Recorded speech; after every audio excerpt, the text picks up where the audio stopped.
ಶಿರಾನಗರದ ಮಾಧವನಗರದಲ್ಲಿರುವ ಶ್ರೀ ಅನ್ನಪೂರ್ಣೇಶ್ವರಿ ದೇವಸ್ಥಾನ ಹಾಗೂ ಧ್ಯಾನ ಮಂದಿರದಲ್ಲಿ ಶ್ರೀಮಾತಾ ಅನ್ನಪೂರ್ಣೇಶ್ವರಿಯವರ 22ನೇ ವರ್ಷದ ವಾರ್ಷಿಕೋತ್ಸವದ ಸಮಾರಂಭವನ್ನು ಫೆಬ್ರವರಿ 18ರ ಬುಧವಾರದಿಂದ ಫೆಬ್ರವರಿ 21ರ ಶನಿವಾರದವರೆಗೆ ವೇದ ಬ್ರಹ್ಮ ಡಾಕ್ಟರ್ ಶ್ರೀ ಕೃಷ್ಣಮೂರ್ತಿ ಶರ್ಮಾ ಅವರ ನೇತೃತ್ವದಲ್ಲಿ ನಡೆಸಲಾಯಿತು. ಫೆಬ್ರವರಿ 20ರ ಶುಕ್ರವಾರದಂದು ಬೆಳಗ್ಗೆ 5 ಗಂಟೆಗೆ ಶ್ರೀಮಾತಾ ಅನ್ನಪೂರ್ಣೇಶ್ವರಿ ಅಮ್ಮನವರಿಗೆ ರುದ್ರಾಭಿಷೇಕ, ಅನ್ನಪೂರ್ಣೇಶ್ವರಿ ಹೋಮ, ರುದ್ರ ಹೋಮ, ಶ್ರೀ ದಶ ಮಹಾವಿದ್ಯಾ ಹೋಮ, ವಿಶೇಷ ನಕ್ಷತ್ರ ಹೋಮ, 12:30ಕ್ಕೆ ಪೂರ್ಣಾವತಿ ಹಾಗೂ ಸಂಜೆ 6 ಗಂಟೆಗೆ ರಾಜಬೀದಿಗಳಲ್ಲಿ ದೇವಿಯ ಮೆರವಣಿಗೆ ಮತ್ತು ಪ್ರಸಾದ ವಿನಿಯೋಗ ಕಾರ್ಯಕ್ರಮವನ್ನು ದೇವಸ್ಥಾನದ ಪ್ರಧಾನ ಅರ್ಚಕರಾದ ರಾಜು ಭಾರದ್ವಾಜ್ ನೇತೃತ್ವದಲ್ಲಿ ನಡೆಸಲಾಯಿತು.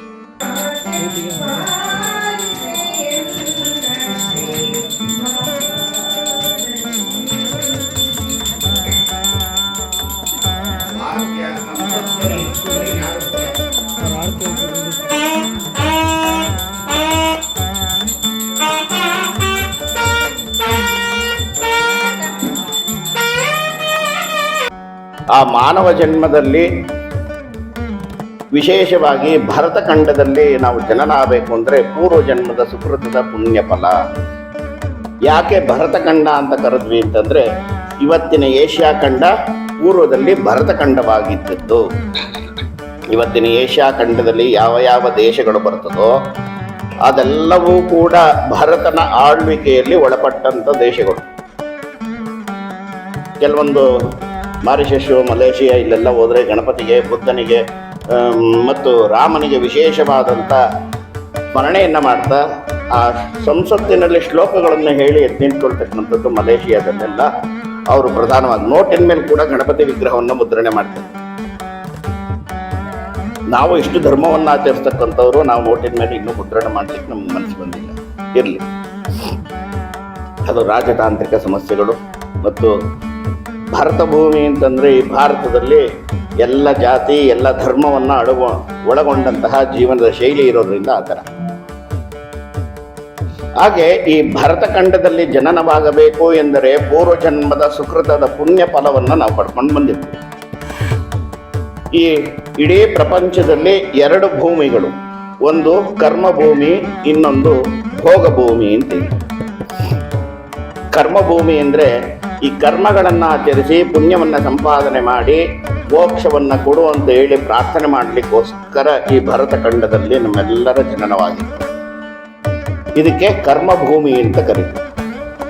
ಇನ್ನು ಮಿಕ್ಕಿರ್ತಕ್ಕಂಥದ್ದೆಲ್ಲ ಭೋಗ ಭೂಮಿಗಳು ಅಂತ, ಅನುಭವಿಸುವಂತಹದ್ದು. ಯಾರ್ಯಾರ ಜೊತೆ ಎಷ್ಟೆಷ್ಟು ಜನ ಬೇಕಾದ್ರೂ ಎಷ್ಟೆಷ್ಟು ಬೇಕಾದರೂ ಜೀವನವನ್ನು ಮಾಡಿಕೊಂಡು ಸ್ವೇಚ್ಛಾಚಾರವಾಗಿ ಜೀವನವನ್ನು ಮಾಡ್ತಕ್ಕಂಥದ್ದು ಪಾಶ್ಚಿಮಾತ್ಯ ಸಂಸ್ಕೃತಿಗಳಲ್ಲಿ ಬರ್ತಕ್ಕಂಥ ಜೀವನ ಶೈಲಿಗೆ ನಾವೇನು ಕರಿತೀವಿ, ಭೋಗ ಜೀವನ ಅಂತ ಕರಿತೀವಿ. ಇದು ಕರ್ಮ ಜೀವನ. ಹಾಗಾಗಿ ಕರ್ಮಕ್ಕೆ ಅಪೇಕ್ಷೆಯನ್ನು ಪಟ್ಟು ನಮ್ಮ ಮನೆಯಲ್ಲಿ ಮಾಡಿಕೊಂಡ್ರೆ ಸ್ವಾರ್ಥಪರವಾಗಿ ಮಾಡ್ತಕ್ಕಂಥದ್ದು. ಸ್ವಾರ್ಥ ಅಂದರೆ ನನ್ನ ಕುಟುಂಬ, ನನ್ನ ಸಂಬಂಧಿಕರಿಗೋಸ್ಕರ ನಾವು ಮಾಡ್ತಕ್ಕಂಥ ಕರ್ಮ ಸ್ವಾರ್ಥ. ಅದು ಒಂದು ಬೇಕು ಮನುಷ್ಯನಿಗೆ. ಆದರೆ ನಮ್ಮ ಹಿರಿಯರು ಜಾತ್ರಾ ಮಹೋತ್ಸವ, ಉತ್ಸವಾದಿಗಳು, ರಥೋತ್ಸವಾದಿಗಳನ್ನ ಯಾಕೆ ಎಲ್ಲವನ್ನ ಉತ್ಪತ್ತಿ ಮಾಡಿ ಅವನ್ನೆಲ್ಲ ಹಾಕಿಕೊಟ್ರು ಅಂತಂದ್ರೆ, ಸಂಘಟನೆ ಆಗಬೇಕು, ಎಲ್ಲ ಜನ ಒಂದು ಕಡೆ ಸೇರಬೇಕು. ದೇಹವನ್ನ ಮನಸ್ಸನ್ನ ಶುದ್ಧಿ ಮಾಡ್ತಕ್ಕಂಥದ್ದು ಒಂದು ಗಂಗೆ ಅಂದ್ರೆ ಜಲಕ್ಕೆ ಪಾವಿತ್ರತೆ, ಇನ್ನೊಂದು ಅಗ್ನಿಗೆ ಪಾವಿತ್ರತೆ. ಕೊಂಡವನ್ನು ಮಾಡ್ತಕ್ಕಂಥದ್ದು ಕೂಡ ಹೋಮದ ಕೊಂಡದ ಪಾವಿತ್ರತೆ ನಮ್ಮ ಅಗ್ನಿಕುಂಡಕ್ಕೆ ಇರ್ತದೆ. ಜಾತ್ರೆಗಳಲ್ಲಿ ಅಗ್ನಿಕುಂಡ ಮಾಡ್ತಕ್ಕಂಥದ್ದು. ಅಗ್ನಿಯ ಸ್ಪರ್ಶ ಮಾಡಿ ನನ್ನ ದೇಹದಲ್ಲಿ ಶಕ್ತಿಯನ್ನು ಉತ್ಪತ್ತಿ ಮಾಡಿಕೊಳ್ಳೋದಕ್ಕೋಸ್ಕರ ಬೆಂಕಿಯನ್ನು ನಾವು ಸ್ಪರ್ಶ ಮಾಡಿ ತುಳಿಯೋದು ಅಂತ ಹೇಳ್ಬಾರ್ದು. ಸ್ಪರ್ಶವನ್ನು ಮಾಡ್ತಕ್ಕಂಥದ್ದು. ಆ ಜಾಗೃತಿಗೊಳ್ಳಬೇಕು. ಸ್ತುತ್ಪಸ್ತುತ್ನಗಳೆಲ್ಲವೂ ಕೂಡ ಜಾಗೃತಿ ಆಗಬೇಕು ಅಂತ ಹೇಳಿ. ನೀನು ಎಲ್ಲಿಂದ ಬಂದು ಕಿಧರ್ से आया तुमने? हमने हमारा माताजी पेट में आ गया. ನಮ್ಮ ತಾಯಿ ಹೊಟ್ಟೆಯಿಂದ ಬಂದು. ಅಲ್ಲಿಗೆ ಹೆಂಗೆ ಹೋದೆ? ನಮ್ಮ ಅಪ್ಪನಿಂದ ಹೋದೆ. ನೀವು ಅಪ್ಪನಿಂದ ಹೋದೆ ಅಂದಮೇಲೆ ನಿಮ್ಮ ಅಪ್ಪಂಗೆ ಆ ಶಕ್ತಿ ಇಲ್ಲಿಂದ ಬಂತು. ನಾನು ಅಲ್ಲಿ ಸ್ಟಾಪ್. ಯಾರಾದರೂ ಗೊತ್ತಾ? ನಮ್ಮ ತಂದೆಯಿಂದ ನಮ್ಮಮ್ಮನಿಂದ ಉತ್ಪತ್ತಿ ಆದ್ವಿ ನಾವು. ನಮ್ಮ ಅಪ್ಪಂಗೆ ಆ ಶಕ್ತಿ ಇಲ್ಲಿಂದ ಬಂತು. ತಿನ್ನುವ ಆಹಾರ ಪರಿವರ್ತನೆಯಾಗಿ ವೀರ್ಯೋತ್ಪತ್ತಿ, ರಕ್ತ, ಮಜ್ಜ, ಮೇಧಸ್ಸು ಎಲ್ಲ ಉತ್ಪತ್ತಿ ಆಗುವುದು ಕೂಡ ಅನ್ನದಿಂದ. ಅನ್ನಪೂರ್ಣೇಶ್ವರಿ ಕೃಪಾ ಕಟಾಕ್ಷ. ಎಲ್ಲಿಂದ ಉತ್ಪತ್ತಿ ಆಗುತ್ತೆ? ಆಹಾರಗಳಿಂದ ಉತ್ಪತ್ತಿ. ಆಹಾರ ಎಲ್ಲಿ ಬರುತ್ತೆ? ಮಣ್ಣಿನಿಂದ ಬರುತ್ತೆ. ಅದಕ್ಕೆ ಹಿಂದಿನಲ್ಲೂ ಇದೆ, ಕನ್ನಡದಲ್ಲೂ ಇದೆ, ಬೇರೆ ಭಾಷೆನಲ್ಲೂ ಇದೆ. ಗಾದೆ ಯಾವುದು? ಮಿಟ್ಟಿ ಸೆ ಆತಾ ಹೇ, ಮಿಟ್ಟಿ ಸೆ ಜಾತಾ ಹೇ. ಮಣ್ಣಿಂದ ಕಾಯ, ಮಣ್ಣಲ್ಲಿ ಸಾಯ ಅಂತ.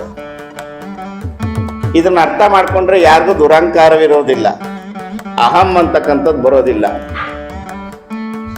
ಈ ಶರೀರ ಎಲ್ಲಿಂದ ಉತ್ಪತ್ತಿ ಆಗಿದೆ ಅಂತಕ್ಕಂಥದ್ದು ಹೇಳ್ತೀರಾ ಇವಾಗ?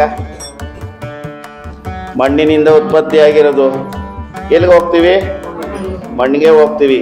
ಅದಕ್ಕೆ ಪಂಚಭೂತಗಳು ಅಗ್ನಿ, ಜಲ, ಪೃಥ್ವಿ, ವಾಯು, ಆಕಾಶ, ಈ ತತ್ವದಲ್ಲಿ ಅನುಸರಿಸಿ ಎಲ್ಲವೂ ಸೃಷ್ಟಿಯಾಗಿರ್ತಕ್ಕಂಥದ್ದು ಭೂಮಿ ಕೂಡ.